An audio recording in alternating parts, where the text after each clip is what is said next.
चटपटे आलू चाट वाली।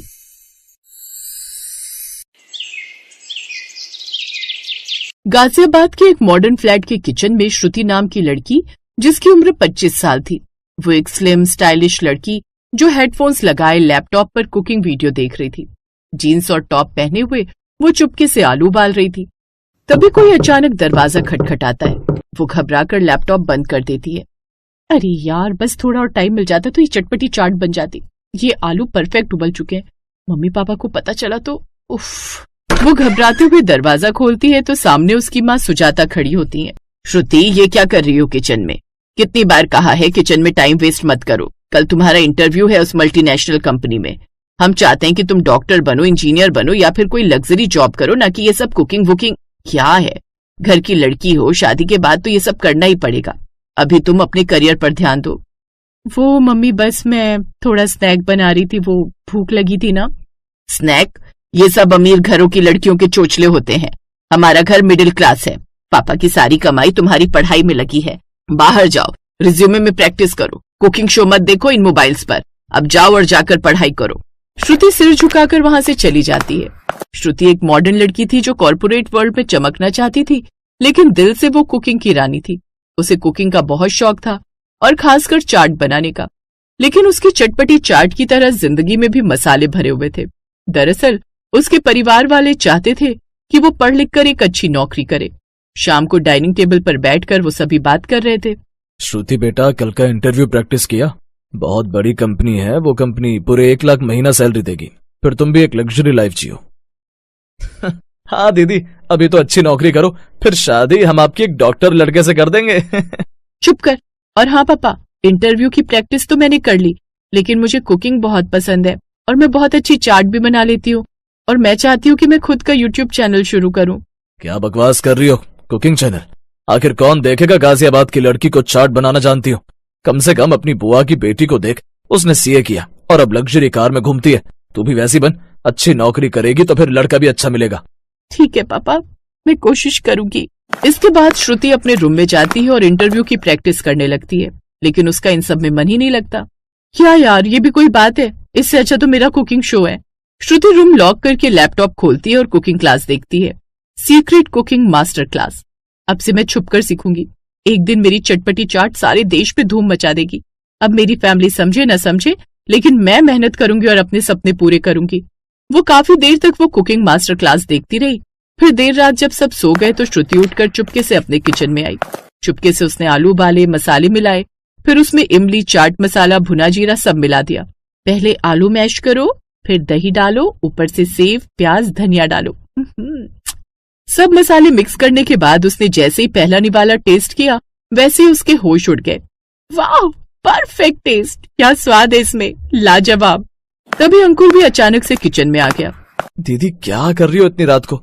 अरे वाह चाट, इसे तो देखते ही मेरा मन खुश हो गया, मैं भी खाऊंगा।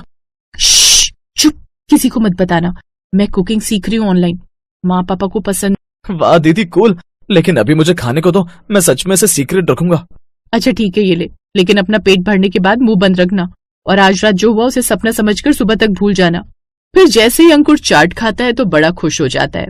वाह दीदी, आप तो माइंड ब्लोइंग मास्टर शेफ हो। क्या मजेदार चाट बनाई है, ऐसे तो कोई 5 स्टार होटल का शेफ भी नहीं बना सकता। आहा, बोल तो ऐसा रहा है जैसे तूने 5 स्टार होटल की चाट खाई हुई हो। अपने नुक्कड़ की चाट वाले के आगे तो कहीं बड़ा नहीं। अच्छा ठीक है, लेकिन अब चलो चलकर सो जाओ, नहीं तो कल इंटरव्यू में जाकर चाट ही परोसना सबको। चुप बदमाश, अब तू जा, मैं जल्दी से ये सब साफ करके आती हूँ। अब श्रुति सारा किचन साफ करती है, फिर कमरे में जाकर सोने चली जाती है। फिर अगली सुबह उसका इंटरव्यू था। उसके पापा ऑफिस जाने से पहले अपनी कार से उसे उस कंपनी के बाहर ड्रॉप करते हुए जाते हैं। बेटी अच्छे से इंटरव्यू देना, ये जॉब तुझे ही मिलनी चाहिए ताकि सभी रिश्तेदारों और आस पड़ोस में मैं भी सर उठाकर चल सकूं। जी पापा। रमेश श्रुति को ड्रॉप करके वहाँ से चला जाता है। कुछ देर बाद वो ऑफिस के अंदर जाती है, जहाँ उसके जैसे और भी कई लोग आए हुए होते हैं उस जॉब को पाने के लिए। श्रुति भी एक कोने में बैठ जाती है और कुछ देर बाद उसका नंबर आता है। हाँ तो मिस श्रुति, क्यों करना चाहती हैं आप ये नौकरी और क्या पैशन है आपका? सर मैं MBA कर रही हूँ और घर वालों के लिए ये नौकरी करना चाहती हूँ, लेकिन सच कहूँ तो असल में कुकिंग मेरा पैशन है। कुकिंग? ये कंपनी फाइनेंस की है, sorry not a fit. Next candidate please. Shruti रोती हुई घर लौटती है। वो जानती थी कि उसके पापा खूब गुस्सा करेंगे। शाम के वक्त क्या कहा? रिजेक्ट? नालायक, तूने ऐसा क्यों कहा कि कुकिंग तेरा पैशन है? सोचा था बेटी हमारा नाम रोशन करेगी, लेकिन तेरे बस की तो कुछ भी नहीं है। अम्मी मैं कुकिंग में बेस्ट हूँ, आप मुझ पर ट्रस्ट कीजिए। हमने तो तेरी भलाई सोची, समाज कहेगा क्या? कुकिंग वाली लड़की, अरे कुछ बड़ी नौकरी करती तो तेरी अलग ही इज्जत होती समाज में। पहले कोई बड़ी जॉब कर, अच्छे पैसे कमा, फिर कुकिंग हॉबी रख। पापा लग्जरी क्या, ये मेरा टैलेंट है। मैं खुद का यूट्यूब चैनल शुरू करूंगी, आप देखना मैं फेमस हो जाऊंगी। मेहनत करूंगी और अलग अलग रेसिपी बनाकर डालूंगी। पापा आप दीदी को सपोर्ट करो, वो टैलेंटेड है। चुप कर, तू जाकर पढ़ाई कर। फिर कुछ दिनों बाद शहर में एक लोकल फूड फेस्ट ऑर्गेनाइज होता है। दीदी मैं तो कहता हूँ आप भी इसमें पार्टिसिपेट करो। आपको पता है जीतने वाले को पूरे 10 लाख का इनाम है और साथ में एक बड़ी सी कार भी गिफ्ट में। तुझे लगता है मैं ये कर पाऊंगी? हाँ जरूर दीदी, मैं आपके साथ हूँ। भले ही बाकी घर वाले आपको सपोर्ट करें या ना करें, लेकिन ये 3 इडियट्स की फिल्म की तरह ये रैंचो आपको सपोर्ट करेगा। श्रुति अंकुर को गले से लगा लेती है, जिसके बाद पहले श्रुति उसमें पार्टिसिपेट कर लेती है और कुछ दिन बाद वो उस कंपटीशन में चली जाती है। इधर अंकुर जानबूझकर टीवी ऑन कर देता है। रमेश और सुजाता की नजर जब उस शो पर जाती है तो वो हैरान रह जाते हैं। ये तो श्रुति है, ये टीवी में क्या कर रही है? अपने सपने को जीने गई है पापा। कुछ देर में कंपटीशन शुरू होता है और वो बहुत ही अच्छी बढ़िया सी चटपटी आलू चाट बनाकर तैयार करती है। उसके साथ आए हुए और भी पार्टिसिपेंट्स उसमें पार्टिसिपेट करते हैं और वो भी तरह तरह का खाना बनाते हैं, लेकिन उन सब में श्रुति की चाट की खुशबू और उसका स्वाद हर जगह फैल जाता है। जैसे ही जजेस सबकी बनाई हुई डिश चखते हैं तो उसकी बनाई हुई चाट खाकर खुश हो जाते हैं। वाह, ये तो परफेक्ट चाट है, ऐसी चाट तो मैंने आज तक नहीं खाई। अमेजिंग। श्रुति वो कंपटीशन जीत जाती है, साथ ही 10 लाख का इनाम और एक गाड़ी भी। श्रुति मैडम, इस इनाम के साथ साथ मैं आपको एक ऑफर भी देना चाहता हूँ। अगर आप अपनी ये रेसिपी मेरे होटल के लिए देंगी तो मैं देश के हर कोने में, यानी कि चटपटे आलू की चाट वाली के नाम के साथ में, इस नाम के साथ साथ तुम्हारी फोटो भी रहेगी और उसके बदले 50-50 इनकम दोनों की। बोलो, ये डील मंजूर है? श्रुति इसके लिए हामी भर देती है और कुछ देर बाद वो गले में माला पहने अपनी महंगी गाड़ी से घर आती है, जहाँ उसके माता पिता की आंखों में खुशी के आंसू थे। साथ ही सारे मोहल्ले वाले उसके नाम की जय जयकार कर रहे थे। आज पहली बार मुझे एहसास हुआ कि जो बच्चों का मन हो उन्हें करने देना चाहिए बेटी। माँ बाप को जबरदस्ती उन्हें किसी काम में नहीं धकेलना चाहिए, क्योंकि जो नाम वो अपनी फील्ड में लगन लगाकर कमा सकते हैं वो किसी और में नहीं। हाँ पापा, और अब आप देखना, ये डॉक्टर, MBA, CA किए हुए सब मेरी चाट खाने आएंगे। अब वो खूब कमाई करने लगी, साथ ही देश भर में हर जगह फेमस हो।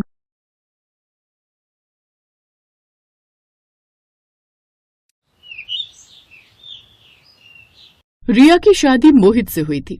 रिया और मोहित ने घर को बहुत अच्छे से संभाला हुआ था और रिया के ससुर केशव गांव के बाजार में बैंगन का ठेला लगाया करते थे। एक दिन केशव जब शाम को ठेला बंद करके घर आता है तो अपनी बहू रिया से कहता है, रिया बहू, मैं कुछ दिनों के लिए गांव रहने के लिए जा रहा हूँ। मेरे भाई की तबीयत बहुत खराब है और उसे मेरी बहुत याद आ रही है। शकुंतला को अपने साथ नहीं लेकर जा रहा क्योंकि सफर करने से उसकी तबीयत खराब हो जाती है, और रजनी तुम्हारे घर के कामों में मदद करवा ही देती है, तो तुम घर का अच्छे से ध्यान रखना। ठीक है पिताजी, आप इस घर की बिल्कुल भी चिंता मत कीजिए। मैं सब लोगों का बहुत अच्छे से ध्यान रखूंगी, पर आप भी वहां पर अपने खाने पीने का ध्यान रखना, और हाँ, अपनी दवाइयां ले जाना मत भूलना। हाँ बहू, मैंने तत्काल में टिकट करवा ली है, लेकिन मेरे पास ये 5 किलो बैंगन बच गए हैं। अब समझ नहीं आ रहा कि इन बैंगन का क्या करूं। आप इतनी चिंता क्यों करते हैं पिताजी? जब आप इतने सारे बैंगन छोड़कर जा रहे हैं तो जाहिर सी बात है कि मैं इन बैंगन का कुछ न कुछ तो जरूर बनाऊंगी। दोनों ससुर और बहू आपस में बात कर रहे थे कि तभी वहां पर शकुंतला आती है और कहती है, बहू आलू बैंगन मत बनाना, मुझे वो अच्छा नहीं लगता। बाकी तू बैंगन से कुछ और बना सकती है तो वो बना ले। और बहू, मैं कल जा रहा हूँ, इसीलिए रात का खाना खाकर जाऊंगा। ठीक है पिताजी, मैं बैंगन का भरता बना लेती हूँ। नहीं नहीं बहू, बैंगन के भरते से मुझे गैस बन जाती है, इसीलिए बैंगन का भरता मत बना। इस तरह अब उसके सास ससुर ये बोलकर चले जाते हैं तो वहीं रिया को समझ में नहीं आता कि वो क्या बनाए, क्योंकि वो आलू बैंगन की सब्जी उसकी सास को नहीं खानी थी और बैंगन के भरते से ससुर को गैस बन जाती। अब रिया बैंगन की तरफ देखकर खुद से कहती है, अब मैं इन बैंगनों का क्या बनाऊं, समझ नहीं आ रहा। हाँ, YouTube से देख लेती हूँ, क्या पता वहां कुछ नया मिल जाए। अब रिया यूट्यूब चेक करती है तो उसे बैंगन बिरयानी नजर आती है, जिसे देखकर उसने कहा, हाँ ये बढ़िया है, सब लोगों के लिए बैंगन की बिरयानी बना देती हूँ। वो थोड़ी चटपटी और स्पाइसी भी होगी और रात के समय में खाने में हल्की भी होगी। अब रिया तुरंत ही यूट्यूब ओपन करके बैंगन की बिरयानी बना देती है और सभी लोगों के लिए खाने को लगा देती है। पूरा परिवार साथ में बैठकर बैंगन बिरयानी खा रहा था। तभी रिया की ननद रजनी ने कहा, वाह भाभी, ये बिरयानी तो बहुत टेस्टी लग रही है, इसे खाकर तो मजा आ गया, इसमें बैंगन है पता ही नहीं चल रहा। बहू तू तो अब रोज मेरे लिए ये बिरयानी बना दिया कर, इससे पेट भी भरा रहेगा और स्वाद भी पूरा होगा, क्योंकि नॉर्मल चावल और बिरयानी खाकर वो स्वाद नहीं आता जो बैंगन की बिरयानी में है। इस तरह सब लोगों के मुंह से अपनी तारीफें सुनने के बाद रिया बहुत खुश हो जाती है।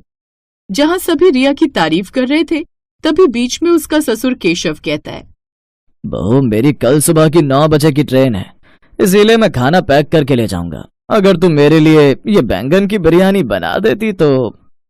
पिताजी वैसे तो बिरयानी खत्म हो चुकी है, पर कोई बात नहीं, आप चिंता मत कीजिए, मैं आपके लिए सुबह सुबह बैंगन की बिरयानी बना दूंगी। और अगर सभी को कल बिरयानी खानी है तो मैं सभी के लिए बैंगन की बिरयानी बना दूंगी, वरना सिर्फ आपके लिए बना दूंगी। अरे बहू मुझे तो कोई ऐतराज नहीं, वैसे भी रोटियां पचाने में अब बूढ़े शरीर को दिक्कत होती है, इसलिए मैं तो सोच रही हूँ कि बैंगन की बिरयानी ही खा लिया करूं, इससे पाचन भी अच्छे से हो जाएगा और स्वाद भी बना रहेगा। और भाभी मैं आपके साथ रसोई में खड़ी हो जाऊंगी, आप मुझे सिखा देना कि बिरयानी बनाते कैसे हैं, ताकि कभी आप बिजी हो तो मैं भी बिरयानी बना सकूं। रजनी की इस बात को सुनकर रिया ने अपने मन में कहा, ननद जी आपको मैं बिरयानी बनाना सिखा तो दूं, लेकिन अगर आपने बिरयानी बनानी सीख ली तो कल को मेरे लिए दिक्कत हो जाएगी, क्योंकि सब लोग आपको ही अपने सर पर चढ़ा कर रखेंगे। वैसे भी ये रेसिपी मैंने सर्च की है, इसलिए रेसिपी मैं किसी को नहीं दूंगी।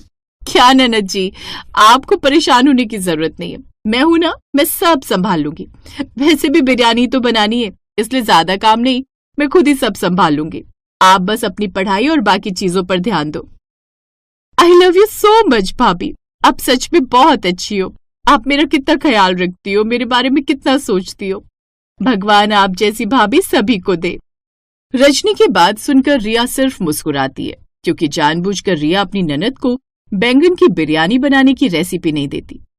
उसे ऐसा लग रहा था कि अगर उसने वो रेसिपी अपनी ननद को बता दी तो उसका प्यार और तारीफ सब कुछ उसकी ननद छीन कर ले जाएगी। खैर, अब अगले दिन रिया सुबह जल्दी सोकर उठती है और अपने ससुर के लिए बिरयानी बनाकर उसे पैक करके अपने ससुर को दे देती है। कुछ देर बाद उसका ससुर भी वहां से चला जाता है। देखते ही देखते सुबह से रात हो जाती है। अब रात के समय रिया आलू गोभी काट रही थी, तभी शकुंतला रसोई में आती है और अपनी बहू से कहती है, बहू क्या बना रही हो आज? माँ जी आज रात को आलू गोभी की सब्जी बना रही हूँ, सोच रही हूँ कि आलू गोभी की सब्जी के साथ थोड़ी सी रोटी और चावल बना। बहू चावल उबालने की जगह मेरे लिए थोड़ी सी बैंगन की बिरयानी बना दे, वैसे भी बैंगन जल्दी खराब हो जाते हैं। अब तुझे तो पता ही है कि तेरे ससुर जी बैंगन छोड़कर गए हैं, इसीलिए मैं तो कहती हूँ बैंगन खराब हो उससे पहले बैंगन बनाकर खत्म कर दे। हाँ माँ जी, क्यों नहीं। इस तरह रिया अपनी सास की बात सुनकर बैंगन की बिरयानी बनाने के साथ साथ आलू गोभी की सब्जी भी बनाकर रखती है। समय गुजरता है और गुजरते समय के साथ रिया के ससुराल वाले आए दिन बैंगन की बिरयानी खाया करते, लेकिन बैंगन की बिरयानी रोज रोज खाकर अब रिया काफी परेशान हो चुकी थी, जिसे देख रिया खुद से कहती है, अरे हद होती है भला, इतनी बैंगन की बिरयानी कोई कैसे खा सकता है। मैंने तो गलती कर दी अपने ससुराल वालों को बैंगन की बिरयानी खिलाकर, क्योंकि मेरा ससुराल अब कोई मामूली ससुराल नहीं बल्कि बैंगन की बिरयानी खाने वाला ससुराल बन चुका है। अरे मैं परेशान हो चुकी हूँ बैंगन की बिरयानी बना बनाकर और इन्हें खिला खिलाकर। एक काम करती हूँ, इन लोगों से एक बार बात करके देखती हूँ। अब बैंगन की बिरयानी खाने का मन नहीं करता और ना ही बनाने का। मैं तो कहती हूँ आज हमें कुछ नई चीज ट्राई करनी चाहिए। नहीं बहू, हमें तो बैंगन की बिरयानी ही पसंद है, हम तो बैंगन की बिरयानी ही खाएंगे। शकुंतला रिया की एक बात नहीं सुनती और बेचारी रिया इस तरह बैंगन की बिरयानी बनाकर अपने ससुराल वालों को खिलाया करती। ऐसे ही एक दिन रिया अपने पति से बिरयानी ना खाने की बात करती है, जिस पर मोहित कहता है, अरे रिया तुम्हें भी तो बैंगन बिरयानी में कम समय लगता है, तो तुम्हें बैंगन बिरयानी बनाने में दिक्कत क्या है? हम लोगों को बैंगन की बिरयानी खाना अच्छा लगता है, इसीलिए हम तुमसे रोज बैंगन की बिरयानी बनवाते हैं। जहां मोहित ये सब बोल ही रहा होता है कि इतने में वहां रजनी और शकुंतला भी आ जाती हैं और उन दोनों की बातें सुन वो दोनों कहती हैं, हाँ भाभी, और मैंने तो आपको कहा ही था कि मुझे बैंगन की बिरयानी बनाना सिखा दो, लेकिन आपने मुझे सिखाया नहीं। वैसे सच कहूँ तो बैंगन की बिरयानी बनाने में प्रॉब्लम नहीं होनी चाहिए क्योंकि बहुत ही आसान लगती है। और बहू, मेरी उम्र 55 साल की हो चुकी है, जिस कारण ना तो मुझसे रोटियां तोड़ी जाती हैं और ना ही बचाई जाती हैं। अरे इस बुढ़ापे में बैंगन की बिरयानी खाकर थोड़ा सा जो स्वाद मिल रहा है उसमें भी तू नखरे कर रही है। रिया उन सब की बातें सुनकर अब परेशान हो चुकी थी क्योंकि ना तो वो बिरयानी खाना चाहती थी और ना ही बनाना चाहती थी, लेकिन उसके परिवार वाले सिर्फ बैंगन की बिरयानी ही मांगते। अब क्या था, और बैंगन की बिरयानी बनाने के दौरान वो खाने में कुछ ज्यादा ही मिर्च डाल देती है। अब थोड़ी देर बाद जब सभी लोग बैंगन की बिरयानी खाते हैं तो हाय दैया, अरे बहू, तूने कौन से जन्म की दुश्मनी निकाली है, हमसे बता दो कि बैंगन की बिरयानी में इतनी मिर्च कौन डालता है। हाय हाय, मेरी तो जुबानी जलकर खाक हो गई। कहा माँ, अरे तीखी तीखी चीजें तो अच्छी लगती हैं, वैसे भी भाभी ने हल्की सी तो मिर्च डाली है। भाभी, अब आप बैंगन की बिरयानी इसी तरह चटपटी बनाया करो। रजनी, तेरा दिमाग तो खराब नहीं हो गया ना? अगर रोज रोज इस तरह तीखा खाएगी तो पता भी है कितनी दिक्कत हो जाएगी। अब मैं तो बैंगन की बिरयानी खाने से रहा। देखो रिया, तुम मेरे लिए और कुछ बना दिया करना, लेकिन ये बैंगन की बिरयानी मत बनाया करो। इस तरह शकुंतला और मोहित की अकल तो ठिकाने आ जाती है, लेकिन अब रिया का टारगेट उसकी ननद थी क्योंकि उसको तीखा भी बहुत पसंद था और बिरयानी भी। ऐसे ही समय बीतता है और एक दिन रिया रजनी को डराते हुए कहती है, ननद जी, बैंगन गर्म होता है, अगर तुम रोज रोज बैंगन की बिरयानी खाओगी तो तुम्हारे चेहरे पर मुहासे आ जाएंगे और तुम मोटी भी हो जाओगी, पेट में जलन होगी और वो चेहरा अलग खराब होगा। वो देखो, मैं तो कहती हूँ कि अभी तुम्हारी शादी होनी बाकी है, अपनी सुंदर चेहरे पर क्यों इतनी परेशानियां लेकर घूमना चाहती हो तुम। कहते हैं लड़कियों को अपने चेहरे से काफी प्यार होता है और ऐसा ही रजनी के साथ था। रजनी भी खुद के शरीर से बहुत प्यार करती थी, इसलिए अब वो अपनी भाभी की बात में आ जाती है और वो बैंगन की बिरयानी खाने से मना कर देती है। इस तरह अब रिया का बैंगन की बिरयानी खाने वाला ससुराल एक आम ससुराल बन जाता है और अब उसके घर में बहुत ही कम बैंगन की बिरयानी बनती। Best buddies. Hello friends, thanks for watching this video. अगर आपको ये वीडियो पसंद आया है तो प्लीज लाइक, सब्सक्राइब, कमेंट्स करें इस वीडियो पर और हाँ, शेयर करना भी ना भूलें। और भी मजेदार वीडियो देखने के लिए नीचे दिए गए बेल आइकॉन को दबाएं। देखते रहिए बेस्ट बडीज।